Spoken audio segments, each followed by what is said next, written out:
matter what happens, lagi lang ako nandito for you guys. Congratulations sa inyong dalawa. I'm excited for the both of you. I'm excited for your future.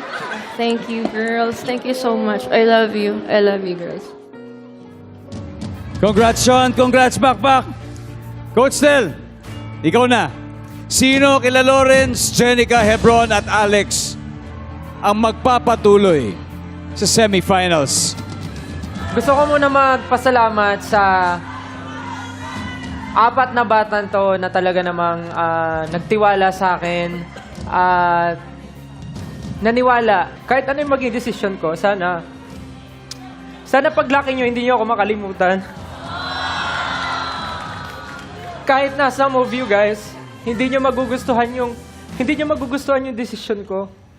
Sana, hindi kayo magtanim ng galit sa akin. Mahal na mahal ko kayo and mahal na mahal ko itong ginagawa natin. Pero please, sana kahit di na tayo magkasama, huwag niyo akong makalimutan.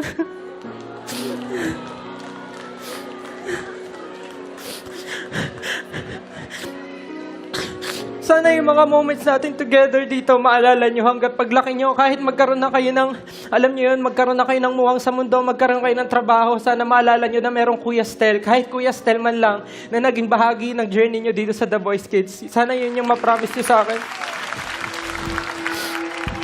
Congratulations! Makakasama pa kita sa susunod na round. Jenica.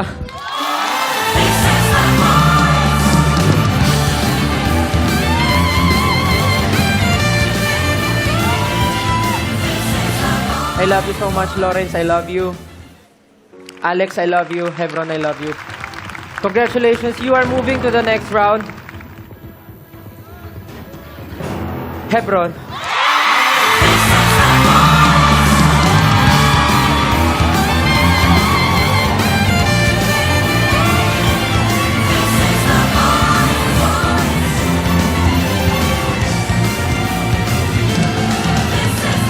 Alex.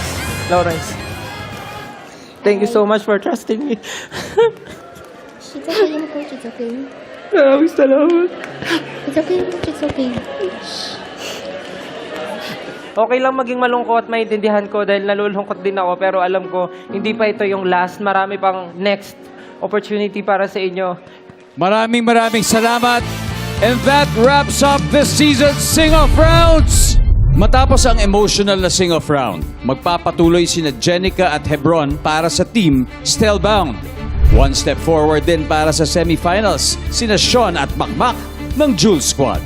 Sila ang makakatapat nina Nevin at Christina ng tropa ni Pablo at Rexilin at Winces para sa Team Bilib.